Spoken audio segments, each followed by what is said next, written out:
What? You guys only thought that I drunk these on the video? Oh, no. I drink these anytime I get done with a Devin workout because, you want to know what today is? It's Workout Wednesdays! Seriously, between Yu-Gi-Oh! And working out, I'm going to need these from time to time. What's going on with you guys? The Cali Effect, king of games here. And of course, I'm going to be giving you guys an update on one of my workouts. So a quick explanation for the people that don't know, Workout Wednesday is to show you guys what I do at the gym and hopefully get you guys into the gym or inspire you to take better care of your body. You guys should already know that health is wealth, and I want you guys to be as healthy as possible. I mean, who else would complain about me skyrocketing cards in price if you guys don't exist because you're not healthy enough? See guys, big brain, big game. The Cali Effect always got something to gain from this situation, get it? So my coach Devin did let me know from now on, I'm pretty much going to be doing circuit workouts. The difference between circuit workouts and regular workouts is that you get the benefit of doing so many things at once, which A, allows you to take way more time off of your gym time, and B, gives you a little bit of a cardiovascular workout in the process. The downside is that you might need one of these after your workout because they're taxing. So this particular circuit isn't a normal circuit for my coach. He's going to be taking over from the circuits from right now, but for this time he let me have a little bit of flexibility and I chose to do pretty much a chest workout. So to start off my circuit, I actually do a push press where Devin allows me to kip my body, basically use my entire body to press it all the way upwards. If I remember correctly, I do 10 to 15 of these, and then from there I go into a dumbbell bench press. Now, if you guys remember in our last Workout Wednesday, I said that bench presses were completely useless. There's almost no time in your life where you'll be on your back pushing something of that weight, and it still rings true. But when I said that, I was speaking more so towards barbell bench press, mainly because the barbell puts you in an awkward position for you not to be able to use your full range of motion, which could cause injury. There are some benefits from the bench press, like gaining strength in those particular areas, but the barbell actually gives you a bigger risk of injury while decreasing your range of motion. So unless you guys are lifting for a competition or trying to impress your guy friends or girlfriends, I genuinely think you should completely cut the barbell bench. From there, we do quite the bit of band work. I personally feel that band work is just as important as weightlifting, is just as important as calisthenics. There is so much to gain from band work, you just won't believe it. It makes you stronger, faster, sexier. But moving forward, I finish up with some curls for the girls. I love keeping the biceps strong, and then some push-ups, which I may not be able to get in the frame. But that's pretty much it for the workout. If you guys want to see more health and fitness tips, go ahead and check out my coach drfitness702 on Instagram. The only thing I'm going to be working out are these top Yu-Gi-Oh! Decks for the July 2021 format. Now, July 2021 has been extremely interesting, especially since I pretty much predicted this format. With that being said, I think that one of the people that could give you really good insight on this format is yours truly. And of course, I'm going to be jumping into this tier list as we have the exact same 5 categories. Meta Changer isn't necessarily above tier 1. These Meta Changer decks are just what defines the meta, all the way down to, oh no, what are you doing, baby? The good thing about that particular category is that not a lot of strategies are in that oh no, what are you doing, baby category from this particular list, as I have changed some of the strategies. Just to give you guys a heads up, these strategies are placed on here due to popularity and competitiveness. If there is a particular strategy that you guys want to see on this tier list, go ahead and post down below. So jumping into the tier list, I'm actually going to go ahead and start off by picking out the Meta Changer deck list. These particular strategies define the meta and are considered some of the best decks of the format. So the first strategy I would have to put in the Meta Changers would easily go to Virtual World. Virtual World is a top contending deck, like we said before the Forbidden List. If you want to see that deck profile, go ahead and check it out. And the reason why is because Virtual World QB Ascension being able to banish all cards on the field. As long as this card can continuously exist, it can disrupt some of the top decks in Yu-Gi-Oh! As well as this deck having an amazing grind game. Virtual World is one of the tougher strategies to beat into this Yu-Gi-Oh! Format, with its only problem being itself. Sometimes the deck can't get out of its way of its own bricks, but that's okay. You're gonna win more games because you drew more consistently than you did brick. Now, if you guys want to see a Virtual Role deck profile that is updated with some spice, go ahead and check out that video as it is amazing. Moving forward, another meta changer deck I would have to put is Tri-Brigade, also known as a BBW. BBW is easily the best deck in Yu-Gi-Oh! Even better than Tri-Brigade if you were to ask me, and it's because of a few things. The first thing is that BBW has one of the most amazing trap cards in Tri-Brigade Revolt, allowing you to soul charge your monsters to your side of the field and link summon while also gaining the effect of your BBW monsters that you summon to your side of the field. Ridiculous. The second thing is Tri-Brigade Shrag being able to banish cards on the field, non-targeting on resolution. The last time I remembered a card that powerful was Spellbook Fate. Spellbook Fate was a very deadly Yu-Gi-Oh card. And just when you think you have BBW pinned down, it can switch it up. It can go Harpy, it can go Lyrilusk, it can go Zoo, it can go Pure. If it is a BBW archetype, BBW can definitely play it, which gives this deck so much versatility. The last deck that I feel would be a meta-changing Yu-Gi-Oh deck is the deck that I hate. God, I hate Chai-Tron. It is a ritual deck that allows you to ritual summon, not using levels, but attacks. Seriously, if it was an entirely different mechanic, people wouldn't even say, oh, this is like ritual. It'd be a different mechanic. Chai-Tron is one of the very last combo decks, as it can make 8 disruptions within 2 cards. This deck is pretty phenomenal, and players have actually put this deck into the meta-changing status strictly because they have figured out how to beat cards like Jewel and Lockbird, which would initially end this deck's turn.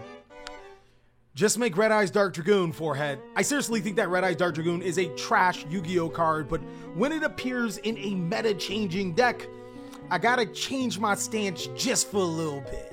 Now that we have all of that out of the way, let's start talking about these decks and where they fit on this tier list, whether they can combat some of the top decks in the meta, or if they actually have a thing going on for their own.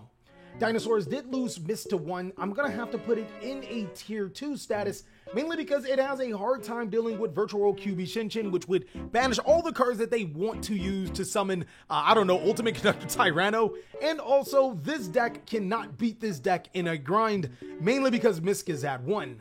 Tri-Brigade is also another strategy that Dinos could struggle against, mainly because, again, you can't flip those Link monsters face down. That's not gonna work. And of course, this deck is built on being able to stop monster effects like Misk and can outgrind this particular deck. Now, Dino players, this is no disrespect. Tier 2 is still really good. Tier 2 just doesn't mean you have what it takes to be Tier 1, and Tier 1 can take on those meta changer decks. This deck can still top and win at a really successful level. It's just not great against the meta changing decks right now.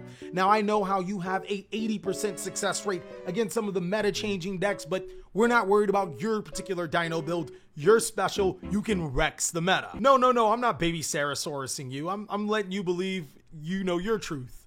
You speak your truth, brother. Moving forward, Burning Abyss is a very solid rogue strategy. This deck does not have what it takes to beat a Tri-Brigade board, which all they have to do is make Apollousa, and Burning Abyss will definitely struggle. Or Virtual Role QB Shinchin, which will banish all of the materials, and this deck has a better grind game. Drytron, if they make that Herald, it's going to be really hard for this deck to succeed. But what makes it a powerful rogue deck is that this is almost like what Zodiac used to do, which is just make Divine Arsenal AA Zeus for free. The thing that I also love about this deck is that it can make Utopic Draco Future with 2 Dantes, meaning that when you do get over that Utopic Draco Future, you still get more resources. Burning Abyss is amazing at that grind game, and I won't take that away from them, which is why I feel that they're a solid rogue deck. Same thing goes for Adamantipator. I feel like this is an extremely solid rogue deck, and one thing that Adamantipator has over the other combo decks that you should consider is that this can actually play around hand traps. Quackimiru Guardian can be one of your first summons to your side of the field, and that can stop all types of hand traps, all from Ash Blossom, Ghost Bell, Nibiru, whatever you want, which allows this deck to pop off. Now in this video, you guys know I'm going to be taking some hot takes. I gotta get my hot takes out. I personally feel that Altergeist is a tier 1 Yu-Gi-Oh deck. What? Now hear me out guys. Altergeist is a tier 1 Yu-Gi-Oh deck because it plays negation like no other. Monster Effect negation is huge in this format. Cards like Protocol and Infinite Impermanence can definitely help you a lot with this Tri-Brigade matchup. Protocol also prevents your monsters from being negated, which, I mean, you kinda want to negate. And while this matchup may not be the most fair, because while Altergeist doesn't want their cards banished or their monsters banished, it's not a game-winning thing against Altergeist. Amazement is going to be our first. Oh no, what are you doing, baby? Now, personally, I feel Amazement cards will leave you in amazement. Cards like Arlecchino and Horror House. The only problem with Amazement is that there's not enough cards to fully fledge a deck. So when you build a pure Amazement deck, you wind up playing like 6 Amazement monsters and then everything else is traps. What do you do when you go second, or what do you do when your opponent just is unaffected by the cards you have? Amazement right now may not be suited as its own deck, but Amazement actually does amazing with Altergeist or possibly Burning Abyss. Any trap-based deck in this format like Trap Tricks or whatever, it's a fairly solid sub-engine. Cyber Dragon is a tier 1 deck, baby! Let's go! Now I'm gonna keep it 100 with you. Cyber Dragon is a solid tier 2 deck. I actually do have a Cyber Dragon live duel for the YCS Summer Cup. If you guys want to check that out, go ahead and click on that annotation right there. It's a fairly solid deck because the links are a lot more prevalent, meaning that your Cyber Dragon monsters gain so much benefit. And while I do feel like Red Eyes Dark Dragoon isn't an amazing card, it definitely has its spots where it can genuinely shine. Cyber Dragon Infinity is also one of the only true negate cards that can easily be made. Moving forward, I feel that Adignister, this is actually for Adignister, guys. I didn't have any pictures for Adignister. I'm gonna go ahead and I'm gonna make another bold take. I'm gonna say that this deck is tier 1. Funnily enough, Adignister is a 1 to 2 card combo deck, meaning that you can play the specific hand traps and power cards to stop these particular decks. And when going first, none of these decks can actually handle an Apocryphal Towers. Like, seriously, this deck makes a 6k Apocryphal Towers. Moving forward, I feel that Zombie World is I'm gonna go ahead and put it as Rogue. Now, the reason why Zombie World is a good Rogue deck, because it really depends on your meta.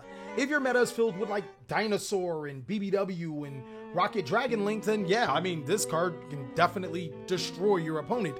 But against decks like Virtual World, which literally can play Zombie World, or, you know, Drytron, which doesn't care about Zombie World, they just make Mu Beta and then just use Mu Beta materials.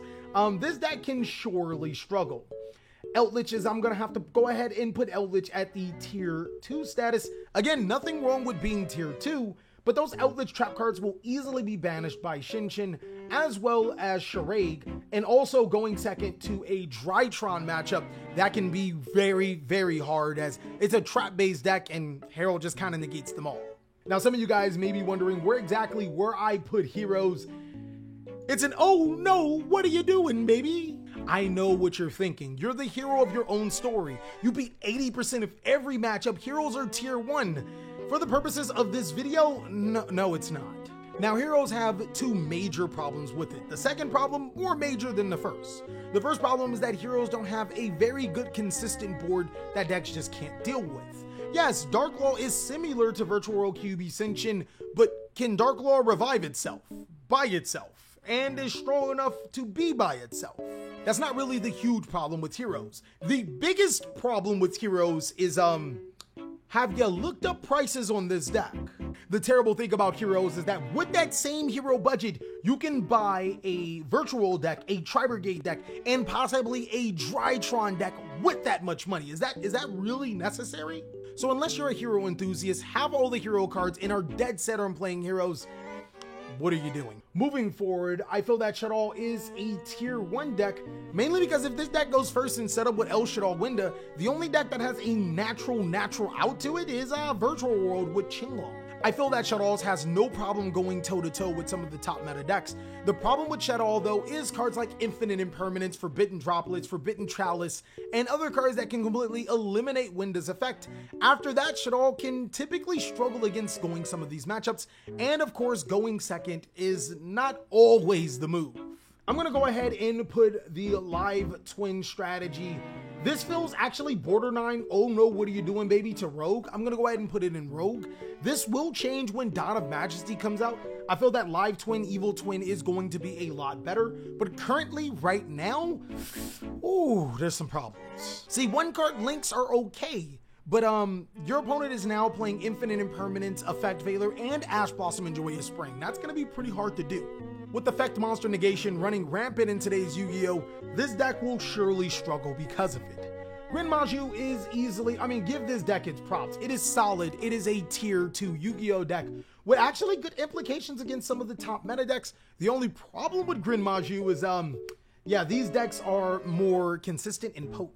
The only problem with Grin Maju is that cards like Dimensional Shifter and Grin Maju themselves aren't necessarily archetypes or searchable. Moving forward, I feel like Unchained is a very, I'm gonna have to put it in a rogue status. Unchained Evil Twins is a fairly powerful combination, and a lot of players feel that this should be higher. I don't think that you're not entitled to that opinion, but the problem with Unchained is that, this deck kind of negates everything that they want to do, including all that cool stuff you have when it's destroyed. It doesn't matter if it's destroyed, I'll negate that too. That's how this deck feels. Tri-Brigade kind of banishes your stuff, and so does Virtual World Cube Ascension, so it can be hard going against some of the top decks. Infernoble is easily a very, very solid tier 2 deck, guys. You guys should see this deck pop off. It's freaking phenomenal. Really awesome to see a strategy still being able to survive after the Forbidden List, and hopefully with more support, this can actually be an Infernoble deck instead of Turbo Mecha Phantom Beast cards to your side of the field. Infernoid is also a very solid rogue deck. Being able to banish some of the most important cards from these two decks' graveyard is pretty cool, as well as having an amazing going second card in Void Imagination. Going forward, I feel like Earth Machine is a very solid tier 2 deck. Doesn't have any interaction with the meta decks right now, but it's just really good. Being able to summon that Citadel monster to nuke your opponent's board is fun. And it's another one of those decks that can make Zeus. If I had to rate the sweetest deck in Yu-Gi-Oh!, I'm going to go ahead and put it in a safe tier 2 category. I don't think that it does necessarily a lot to address these decks. Madolche actually has a pretty decent Virtual World matchup when they don't set up properly, but we're going to go into these decks at their best. And Madolche, while it could potentially wipe these boards and put them back into the deck, it's going to struggle because these decks are a lot more impactful. Again, I'm not saying Madolche is a bad deck. It's an incredible deck, but it's going to be hard for this deck to find its footing against some of the top meta. It's a very, very solid deck overall. Moving forward, I feel that Mech Knight is actually in the rogue status. I wanted to put it in the tier 2 status, but I think rogue is appropriate. Once players actually catch up on Mech Knight, they stop messing with their, they start messing with their columns so you don't gain full advantage. But in a format where you can gain full advantage of Mech Knights and people aren't paying enough attention to it, you can sneak a lot of games just off of your advantage of Blue Sky. Punter Patrol, I recently had in the tier 1 status. I'm going to have to go ahead and say it's tier 2. This deck actually has been topping quite consistently, and I think it's a really, really solid tier 2 deck. I feel like Prank Kids is actually a solid tier 1 deck, still into the meta as a tier 1 deck. And the reason why is because Prank Kids Battle Butler and the ability to be able to do all of that in one card. This card makes a 1-card double Raigeki when going first that can ruin these boards and how they want to set up. But also, it can play so many hand traps inside of the main board, it can address some of these decks. If I were to be quite frank, I feel that Prank Kids is the strongest tier 1 deck on the board currently. Now moving forward, we're going to have to put Rocket Dragon Link in that tier 2 status. Another very solid Yu-Gi-Oh! Deck. I've been seeing a lot of players switch from Rocket Dragon Link combo to control, which is fair. This deck can't play through as many hand traps as it used to with the banning of Guard Dragon LP and the limitation of Striker Dragon, but being able to make those boards that this deck is known for is still very possible. If you want to be honest, I feel that possibly a Dragon Mage strategy, which plays pretty much a control dragon based build, maybe a little bit stronger than Rocket Dragon Link, but only time will tell. I feel like Salamangreat is another really solid tier 2 strategy. The reason why I can't put it in tier 1 because it doesn't have any interaction with these decks. It actually has negative interactions with these decks, but is a fairly solid tier 2 deck, as it can make really good combos, and Salamangreat Mirage Stalio did help it. But the most important thing is that Nibiru is not in the format. If Nibiru comes into the format, then Salamangreat falls to rogue status, but right now, that tier 2 is really, really solid. Sky Striker, oh, how the mighty have fallen. I feel like I can put Sky Striker in tier 1, maybe high tier 2. What should we put? This deck, I'm gonna go ahead and give it tier 1, but this deck definitely has some serious fucking problems. So the current problem with Sky Strikers is that players have figured out that Engage is really powerful. It's great, but if you actually get rid of multi-roll, the deck can't grind very well. I mean, seriously, think about it, guys. They've been playing multiple Ego Booster to make sure that their Sky Striker Link monsters pop off. Engage is a card that they've been topping without. Hit the multi-roll. If you Cyclone it, you more than likely win that grind game. Guru is, man, I love to put these two decks in the same column, but Guru is tier 2. The problem with Guru is that you have to play way too many bricks.